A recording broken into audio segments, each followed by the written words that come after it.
Hello my wonderful people, welcome to my platform. If it is your first time of stopping by or coming across this channel, you like what you see, please subscribe, put on your notification bell. It is very important because it will enable you to know when I upload a new video. In this platform, I present to you news on daily basis. What I do before I present the news, I analyze it and I sit down there to watch it together with you, and we'll come to the comment section to talk about. You are free to criticize, to drop your opinion or whatever you think about the video. And I want to also use this opportunity to give credit to all those that have been using their program and my channel. May God Almighty bless you. I bring to you news about Nigeria.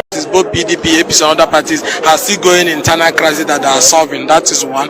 The economy is in bad shape. The insecurity is everywhere. So arguing about who will be the next president when the one they elected, especially majority of those northern governors supported Buhari. Because when you talk of northern, we talk of the likes of Erufai, the likes of the man from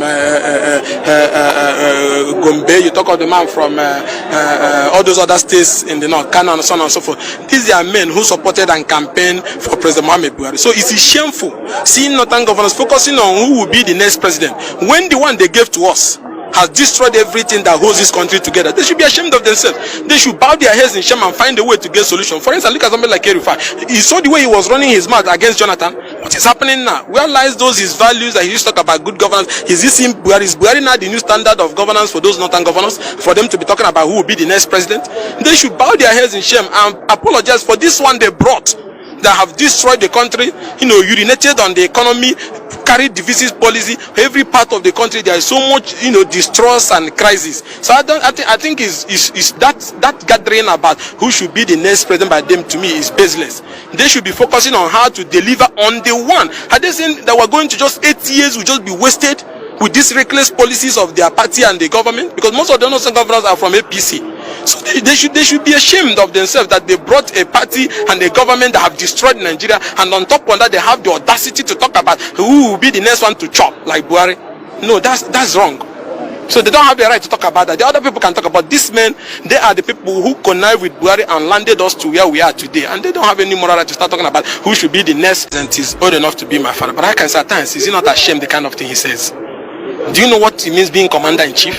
Do you know the oath of office you take and the provisions of section 14 of the constitution that the primary responsibility of government is to protect lives and property? Why are you talking like a woman in Wuse Market selling tomatoes? That's stupid conversation. Because as long as I'm concerned, these things are issues of governance. These are things you are being paid for. It's a paid job. It's commercial. You get paid. You live in luxury. You fly presidential jet. You get friends who can give your children iPad when they are wedding. But the only thing they ask you is to secure lives and property. Now, if you have that power to secure lives and property, why are you not saying that so person is behind it? What you should be sure that you are charging this person to court. This person have been convicted for being involved in sponsoring terrorism, not to come and be talking to us like we're in a crusade about who you think is behind it. That is why you're commander-in-chief. Though if you cannot do the job, then you get out. That's the right word to use. I don't know why Nigerians keep massaging these issues like it's a favor. This is not a favor. It's a job. You get paid. You live in luxury for this. That's why he's enjoying. All the people ask is for good governance, to protect lives and property. And he has carried on with policies that are divisive. He has carried on with policies that have made all the ethnic parts of the country not to trust each other. He has carried actions that have shown that he seems to be more interested in pursuing a different agenda than that of national unity, than that of justice, equity, and fairness. And that's why you see all the insecurity, all the crisis, because the center is in disarray, and there's no way anything can come out of it. So blaming people is dumb. It's something that, with all due respect to him, like I keep saying, but this is about governance, because people's life are at stake. None of his children is undergoing what people are going. Those who are being raped, those whose organs are being sold, those who are being killed on the expressway in every part of the country. None of his children is going through that. So when you open your mouth and you tell me that this person is behind it or not behind it, is a reckless comment. The right thing to do is to get those people behind terrorism and prosecute them. At least I've seen some people who are even encouraging terrorists. Has he done anything to them? He's not. So he's willing in pushing an agenda that we don't even know. But whatever agenda is it that is under the constitution, the president will leave office without that. The APC government led by President Muhammad Buhari does not want credible election. These men are political cowards. Why do I say that? In 2019, when there was an amendment that would have offered the Nigerians an opportunity of using, advanced technologies in election, the president refused to sign it, citing ECOWAS treaty and so on and so forth, all different theories. But one thing that is funny about this? This is a man who, since 2003, have been talking about credible election, right? Talking about free and fair election, and benefited partly from the introduction of technology by Jega under Jonathan administration. Now that he is president, I had expected that the first thing President Muhammad Buhari would have done was to deepen the electoral process, but to show you that he's a political, he doesn't believe in free and and fair contest. He refused to sign. Now that he has finished using that flawed law to get himself into office, I had expected him, now that he's leaving office, that the legacy he should have given to Nigerian people is that of credible election, and then call his party men to order. Why are you trying to manipulate and doctor the Electoral Act to stop the issue of electronic transmission of what is big about electronic transmission of results? Even the Electoral Commission, which has the constitutional power for that, INEC has said they are ready to transmit, right?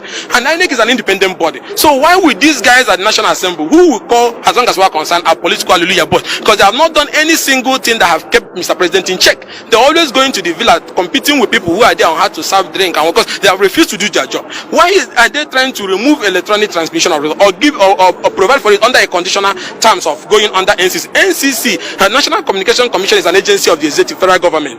The man that is supervising it is the Minister of ICT, Pantami, who has a questionable past. Is this the person that will give INEC the go ahead? That's rubbish. That's not constitutional government. That's not democracy. That is rubbish, total rubbish. And God will condemn those guys in the National Assembly if they doctor this electoral to the extent that it will not serve the essence of giving Nigerians credible election. You must allow electronic transmission of results to flow. Let INEC decide. They can consult anybody they like, but not to tell independent electoral commission to go to Isa Pantani and the National Communication Commission to know whether they have the coverage to transmit results. And the commission that is in charge of election said they are ready to transmit. So this is part of President Mohamed Buhari's plan to leave this country in a state of constitutional crisis and electoral confusion. But you should not forget what happened, I think, 1963 or thereabout, over this issue of flawed election that led to the Wild West in the Southwest and the electoral confusion that brought down that republic. The least he can do to Nigerians is to give Nigerian people a credible electoral act that will usher in. I have not really been out of the country, but I have been undergoing treatment because of my voice infection after my police detention. But I can tell you that the state is pathetic. Nigeria has failed, as long as I'm concerned.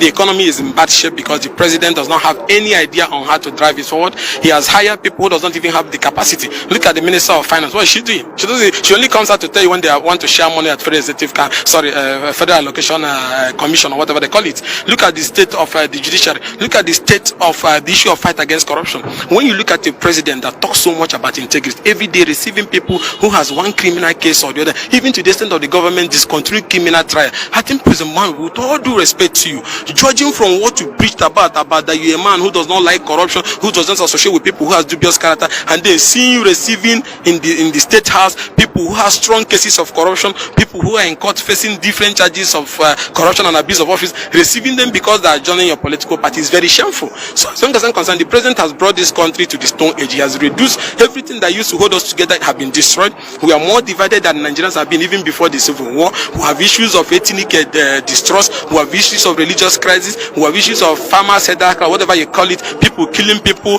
trying to have right of way on people's property, and the president have not been unable to address any of these key issues. There have been issues of insecurity that have taken part decisions in the country, as you can see, because the people do not trust him. He has carried on with divisive policy. Every problem in Nigeria today, don't look further, blame it on President Buhari. Even if it is caused by state government, is it because they have a weak president who cannot call them to order? Even if it is caused by security agencies who refuse to do that, because they know they have a commander-in-chief who doesn't have the capacity to govern. So the problem is that we elected a man who is busy enjoying the comfort of the presidential villa, waking up with well-starched clothes and making statements they read for him, but not being able to bring out solutions, ideas that can move the country from a state of economic crisis to a state of economic prosperity. It's only a fool that will not accept that President Buhari has failed. Knowing that we have accepted that, the question now is, what do we do? Should we continue to wait for the 19 months so that he will finish ravaging the country and then go? No. Is that the new standard of governance? No. So that's what we're saying, that as concerned Nigerians, we have filed an action at the Federal High Court to compel the parliament. On a normal day, we're not supposed to have compared the parliament to do their job. To compel the parliament to start investigating the president for gross misconduct and commence his impeachment. Why do we want impeachment? So that other leaders that will come after him will know that this is not the standard of governance. Because the question I'm asking Nigerians, if we allow him to keep doing this for a full 8 years, what moral right do we have to criticize the next president? All these pastors that criticize Jonathan, all these governors like Erufai, like Tinubu, that were running their mouth about Jonathan, where are they today? Look at today as I speak to you now, corruption is the order of the day. All members of the president party, all the governors, 80% of them are involved in one corrupt act or the other. So if you do not stand up to say no to what the president have done, if you do not stand up to support that the president should be disgraced out of office, why did the framers of our constitution put those things in the constitution. They know that a time will come when you can elect a leader who is incompetent and reckless, like President Muhammad Buhari. And that's why there's a provision for an impeachment. And that's why there's the People's Parliament. That is, now that the Nigerian people are disappointed in him, the next person that is supposed to have him, the next person that is supposed to have acted is the parliamentarian that is representing the people by ensuring that the president is removed from office. Why do you disgrace an incompetent leader for? You disgrace so that other people that will come will know that true power rests with the people. So once you get into office, you must run and provide things that are, that will help the people to live a better life. When you don't do that, the people through their lawmakers can impede them. But now you have a parliament that is basically like a political hallelujah house led by indicted speaker Bajamambila and Ahmed Lawan. So let those people who believe that they are progressive in the parliament impeach. Let even there be an attempt to impeach Lawan and speaker. Let it be that it failed. But keeping quiet is an insult. That comment is reckless, is baseless, and it shows how incompetent the president is. He is commander-in-chief with all the powers, are you getting me, to protect the territorial and peace of this country. And you say you have intelligence of people who are involved in terrorism and you have not charged them to court. It means truth. Either you don't have anything, you're just trying to intimidate lawmakers or people. So people will start thinking whether I'm the one or I'm not the one. If you feel people have breached the provisions of the law, have been involved in terrorism, you find a cause action in court against them, you prosecute them, you arrest them. But he has not done any of this thing. So is it announcing to us like a woman selling onions in supermarkets? So we'll go and look for the lawmaker for him and arrest him. That comment alone shows that the president is incompetent and unfit to be a leader. If you feel that these people are behind terrorism, then my wonderful people, thank you so much for watching this video together with me. I appreciate your massive support in this channel. Before, if it is your first time of stopping by or coming across my YouTube channel, you are welcome. Now that we have finished watching this video together, you saw me sitting there watching it together with you. I appreciate you. Let's go to the comment section to talk about it. If it is your first time, subscribe, put on your notification bell. That notification bell is very, very important because